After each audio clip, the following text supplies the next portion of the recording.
Bismillahirrahmanirrahim. Assalamualaikum warahmatullahi wabarakatuh. Alhamdulillahirrahmanirrahim.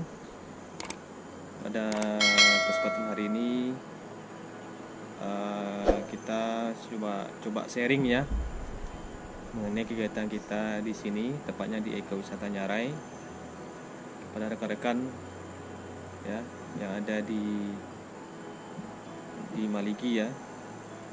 Semoga sharing kita pada hari ini bermanfaat dan juga menjadi sebuah hal yang baik atau positif ke depannya. Perkenalkan, nama saya Ridno Kurniawan. Saya selaku Ketua Pok Darwis Ekowisata Nyarai yang ada di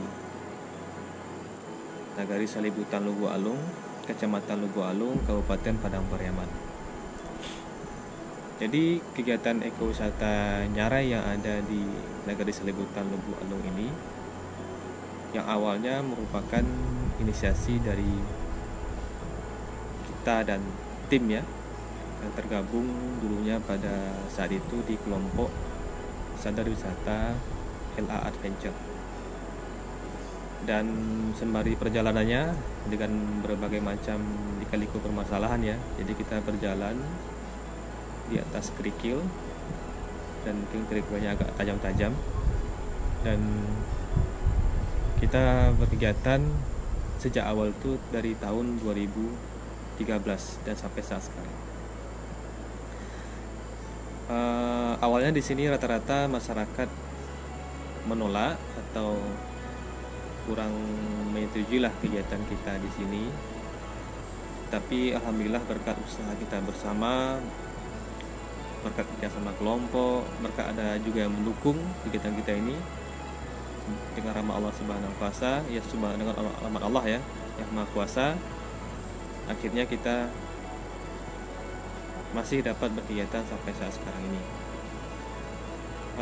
Saya akan membahas mengenai pertanyaan yang akan dijelaskan pada hari ini, dan pertanyaan ini dikirim oleh Saudara Surya kepada saya, yaitu mengapa sih harus ada Pok Darwis.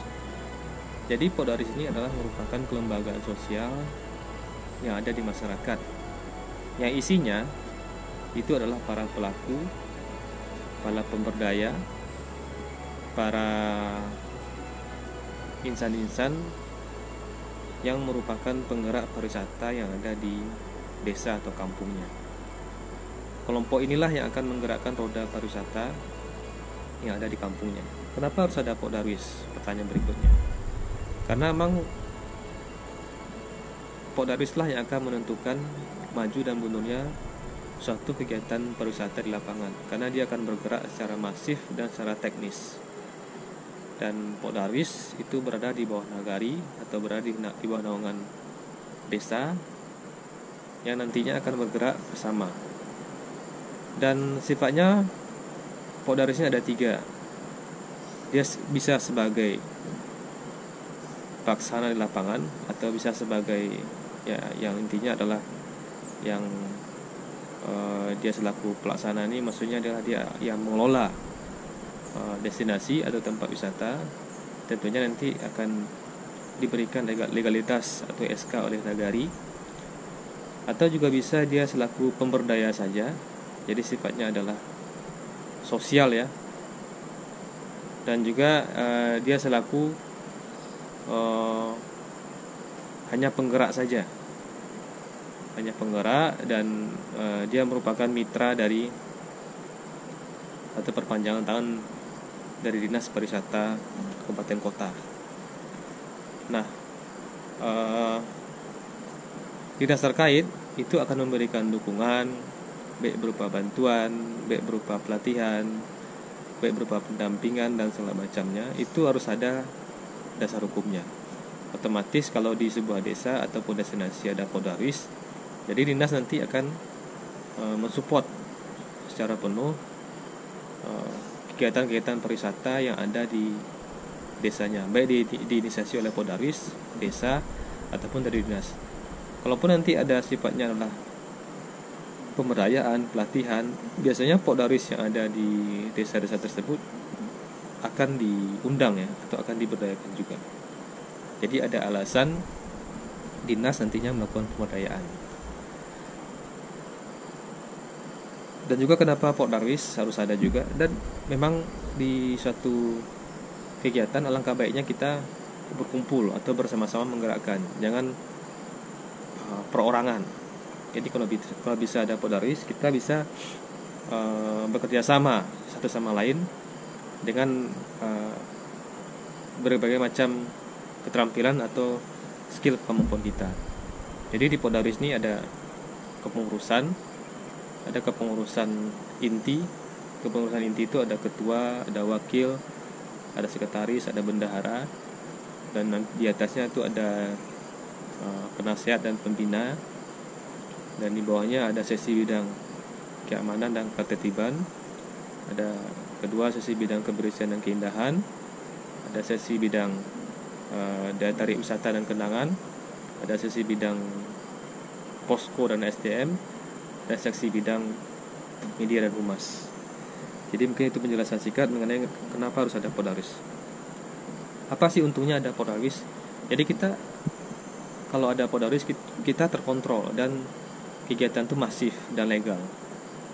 Karena secara kelompok kita sudah di SK-kan oleh minimal itu oleh pihak nagari ataupun dinas pariwisata setempat.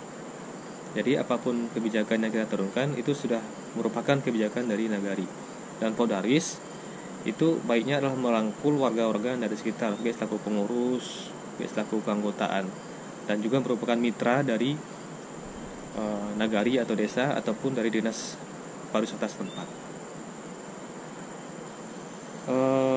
Pencapaian saya di bidang Pokdaris, jadi alhamdulillah kegiatan di ekowisata Nyare itu merupakan inisiasi dari saya dan teman-teman di bawah naungan atau payung Pokdaris.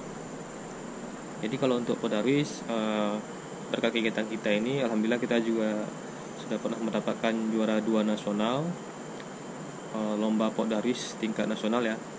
Waktu itu tahun 2014, dan lomba di Toraja kita juga pernah mendapatkan juara 1 tingkat dunia yang menyelenggarakan EOCA. EOCA itu European Outdoor Conservation Association.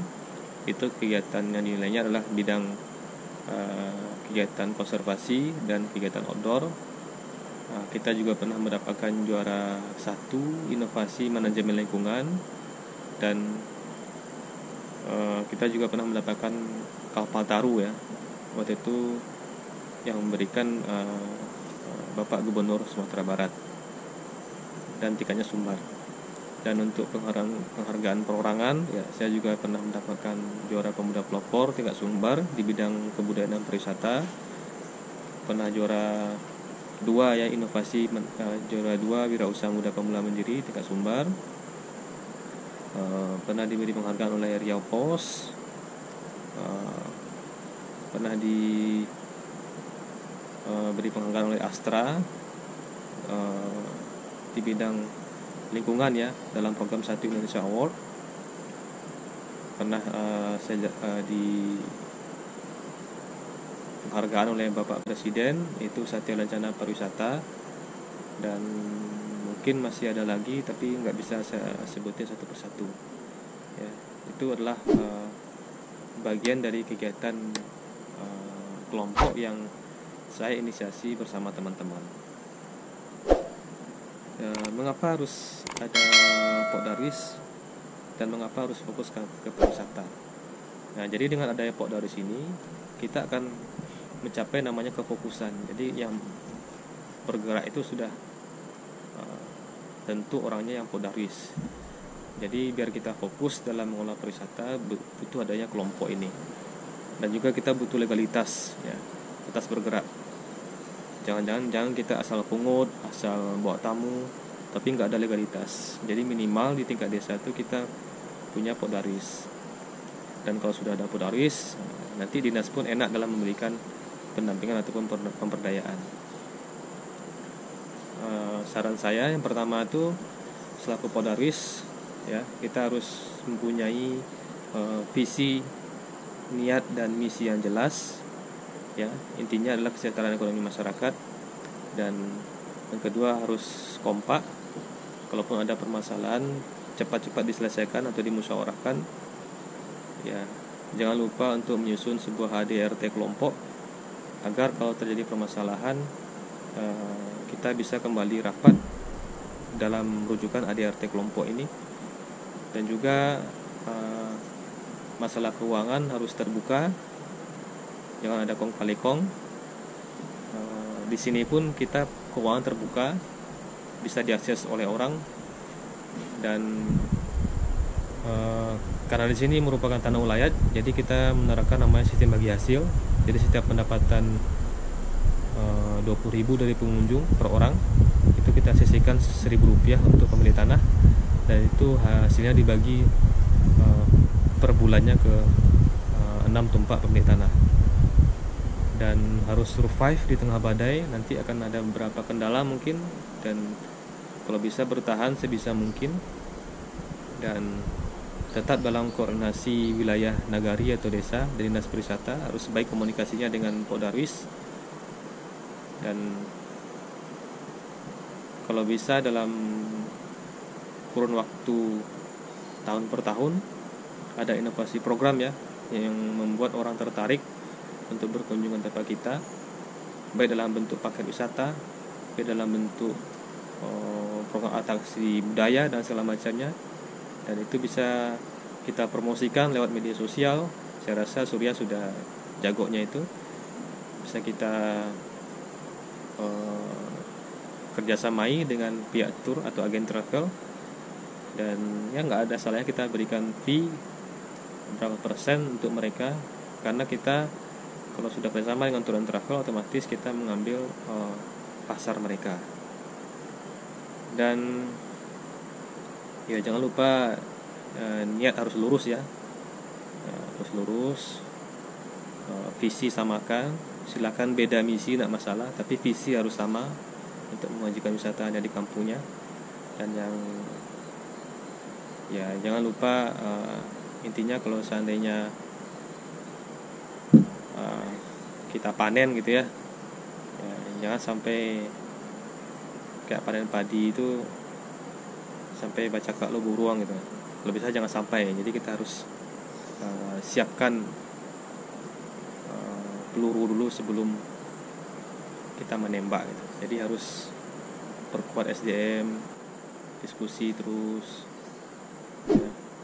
Walaupun nanti ada kegiatan pelatihan, ikuti dengan seksama, ya. Mudah-mudahan nanti bisa mendapatkan juara Podarwis tingkat nasional, ya. Dan kalau bisa lebih lagi dari saya gitu, dan tim di sini. Mungkin itu dulu. Terima kasih. Assalamualaikum warahmatullahi wabarakatuh.